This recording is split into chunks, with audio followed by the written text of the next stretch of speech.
ಕಾಡಲ್ಲಿ ಪರಿಸ್ಥಿತಿಗಳು ಹೇಗೆ ಇದ್ದರೂ ಸಿಂಹ ಯಾವತ್ತೂ ಹುಲ್ಲು ಮೇಯುವುದಿಲ್ಲ.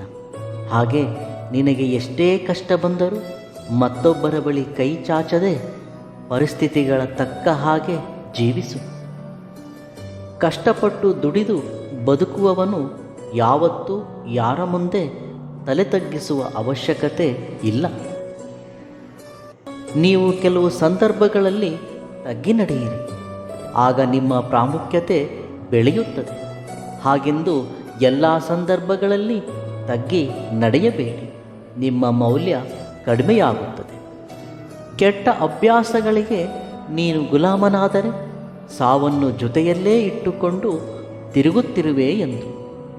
ಒಣ ಕಟ್ಟಿಗೆಯೊಂದಿಗೆ ಬೆರೆತ ಹಸಿ ಕಟ್ಟಿಗೆಯೂ ಸುಡದೆ ಇರುವುದಿಲ್ಲ. ಹಾಗೆ ಕೆಟ್ಟವರೊಂದಿಗೆ ಬೆರೆತ ಒಳ್ಳೆಯವನೂ ಸಹ ಕೆಡದೆ ಇರುವುದಿಲ್ಲ. ಇತರರ ತಪ್ಪುಗಳಿಂದಲೂ ಪಾಠವನ್ನು ಕಲಿತುಕೊಳ್ಳಿ, ಏಕೆಂದರೆ ನಿಮ್ಮ ಸ್ವಂತ ಅನುಭವದಿಂದಲೇ ಪಾಠ ಕಲಿಯಬೇಕೆಂದರೆ ಈ ನಿಮ್ಮ ಜೀವಿತ ಕಾಲವು ಸಾಕಾಗುವುದಿಲ್ಲ. ನಾವು ನಂಬಿದರೆ ಪ್ರತಿ ಸುಳ್ಳು ಸತ್ಯವಾಗಿಯೇ ಕಾಣಿಸುತ್ತದೆ. ಅದೇ ನಂಬದೇ ಇದ್ದರೆ ಪ್ರತಿ ಸತ್ಯ ಸುಳ್ಳಾಗಿಯೇ ಕಾಣಿಸುತ್ತದೆ. ನಾವು ಜ್ಞಾನವನ್ನು ಸಂಪಾದಿಸುವ ಅವಶ್ಯಕತೆ ಇಲ್ಲ, ನಮ್ಮಲ್ಲಿರುವ ಅಜ್ಞಾನವನ್ನು ತೊಲಗಿಸಿದರೆ ಸಾಕು. ನಮ್ಮ ಆತ್ಮಗೌರವಕ್ಕೆ ಧಕ್ಕೆ ಬರುವ ಹಾಗೆ ಜೀವಿಸುವುದಕ್ಕಿಂತ ಹೀನಾಯವಾಗಿರುವುದು ಮತ್ತೊಂದಿಲ್ಲ. ಇದ್ದುದರಲ್ಲಿಯೇ ಹೊಂದಾಣಿಕೆಯಿಂದ ಇದ್ದರೆ ಪ್ರತಿ ಕ್ಷಣವೂ ನೆಮ್ಮದಿ. ಇಲ್ಲದಿರುವುದಕ್ಕಾಗಿ ಹಾಹಾಕಾರ ಪಡುವ ಪ್ರತಿ ಹೆಜ್ಜೆಯೂ ನರಕವಾಗಿಯೇ ಇರುತ್ತದೆ. ಹೆಚ್ಚಾಗಿ ಅಂಟಿಸಿಕೊಂಡರೆ ಗಂಧವು ಪ್ರಮಾದಕರವೇ. ಹಾಗೆ ಕೆಲವು ಬಾಂಧವ್ಯಗಳು ಕೂಡ ಅಷ್ಟೇ. ಮನಸ್ಸಲ್ಲಿ ಯಾವುದೇ ಗೊಂದಗಳಿಲ್ಲದೆ ಪ್ರಶಾಂತವಾಗಿ ನಿದ್ರಿಸುವವನೇ ನಿಜವಾದ ಅದೃಷ್ಟವಂತ. ಹದ್ದು ಮೀರಿದ ಆಲೋಚನೆಗಳು ಶತ್ರುವಿಗಿಂತಲೂ ಪ್ರಮಾದಕರವಾಗಿರುವುದು. ಜೀವನ ಯಾವಾಗಲೂ ಸವಾಲುಗಳನ್ನು ಎಸೆಯುತ್ತಿರುತ್ತದೆ. ಅವುಗಳನ್ನು ಎದುರಿಸಿ ನಿಲ್ಲುವವನೇ ಯಶಸ್ವಿ ಆಗುವನು. ಅರ್ಹತೆ ಇಲ್ಲದಿರುವ ವ್ಯಕ್ತಿ ನಿಮ್ಮ ಅರ್ಹತೆ ಬಗ್ಗೆ ಮಾತನಾಡುವವನೆಂದರೆ ಅದು ಅವನ ತಪ್ಪಲ್ಲ, ನಿಮ್ಮ ಒಂದು ಅಮಾಯಕತೆ. ಮೌನ ಅನ್ನುವುದು ಮಹತ್ತರವಾದ ಶಕ್ತಿ. ಹಾಗೆಂದು ಎಲ್ಲ ಸಮಯದಲ್ಲೂ ಮೌನವಾಗಿಯೇ ಇರುವ ಅವಶ್ಯಕತೆ ಇಲ್ಲ. ಬರೀ ಮೌನದಲ್ಲೇ ಇದ್ದರೆ ಈ ಸಮಾಜ ಹಾಸ್ಯವಾಗಿ ನೋಡುತ್ತದೆ. ಈ ಸಮಾಜಕ್ಕೆ ಮಾತುಗಳ ಅವಶ್ಯಕತೆಯೂ ಇದೆ. ನಿನ್ನ ಧ್ವನಿಯು ಬದುಕಿಗೆ ಮಹತ್ತರವಾದುದು. ಮೌನವನ್ನು ಬದುಕಲ್ಲಿ ಆಗಾಗ ಮಾತ್ರವೇ ಅನುಸರಿಸಬೇಕು, ಒಂದು ಸಾಧನೆಯನ್ನಾಗಿ ಉಪಯೋಗಿಸಬೇಕು. ಕೆಲವರು ಯಾವಾಗಲೂ ಯಾರೊಂದಿಗೂ ಮಾತನಾಡುವುದೇ ಇಲ್ಲ, ನಿರುತ್ಸಾಹದಿಂದ ಇರುವರು.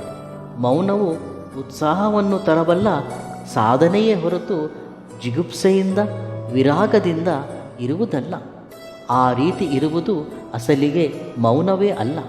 ನಮ್ಮ ಮಾತುಗಳು ಇತರರಿಗೆ ಬೆಳಕಾಗಬೇಕು, ಶಕ್ತಿ ತುಂಬಬೇಕು.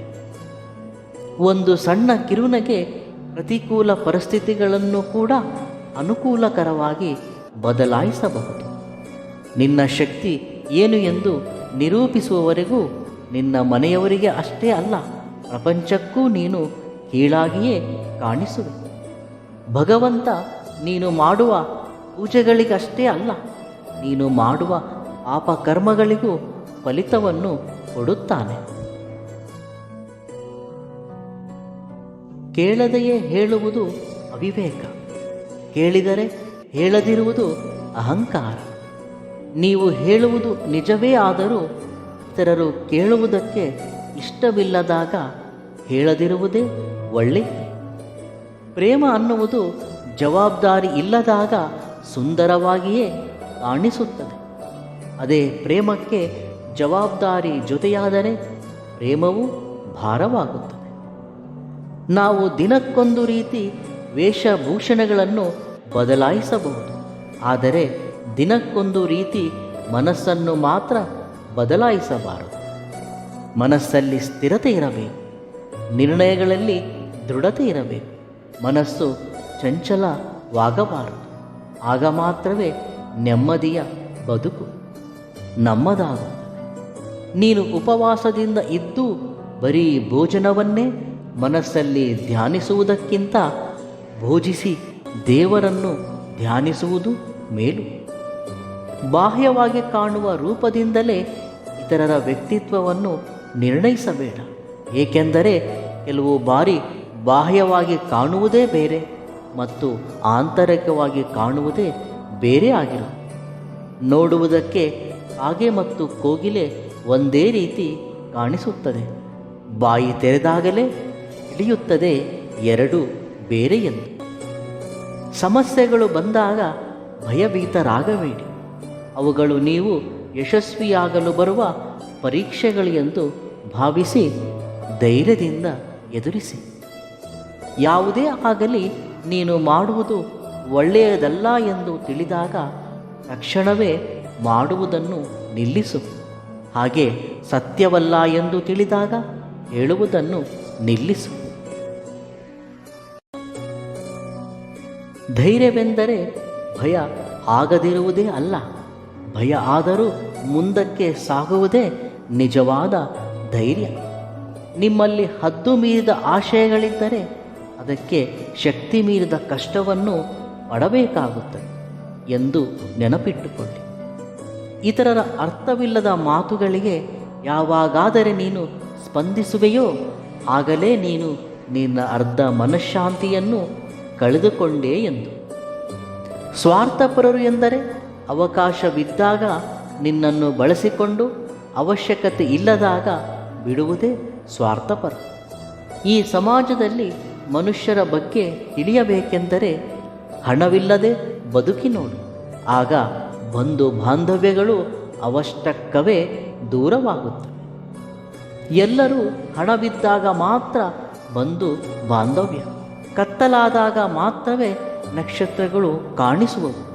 ಹಾಗೆ ಕಷ್ಟ ಬಂದಾಗ ಮಾತ್ರ ಜೀವನದ ಬೆಲೆ ತಿಳಿಯುವುದು. ನಮಗೆ ಇಷ್ಟವಾಗಿರುವವು ಎಷ್ಟೇ ಇದ್ದರೂ ಇಲ್ಲದಿರುವುದಕ್ಕಾಗಿ ಹಂಬಲಿಸುವುದೇ ಜೀವನ. ಧೈರ್ಯದಿಂದ ಇರಿ, ಶಾಂತಿಯಿಂದ ಇರಿ, ಸಮಾಧಾನದಿಂದ ಇರಿ. ಖಂಡಿತವಾಗಿಯೂ ಎಲ್ಲವೂ ಒಳ್ಳೆಯದೇ ಆಗುತ್ತದೆ. ಇವೆಲ್ಲವುಗಳಲ್ಲಿ ನಿಮಗಿಷ್ಟವಾದ ಸೂಕ್ತಿಯನ್ನು ಕಾಮೆಂಟ್ ಮುಖಾಂತರ ತಿಳಿಸಿ. ವಿಡಿಯೋ ಇಷ್ಟವಾದಲ್ಲಿ ಸಬ್ಸ್ಕ್ರೈಬ್ ಮಾಡಿ ಮತ್ತು ಲೈಕ್ ಮಾಡಿ. ಧನ್ಯವಾದಗಳು.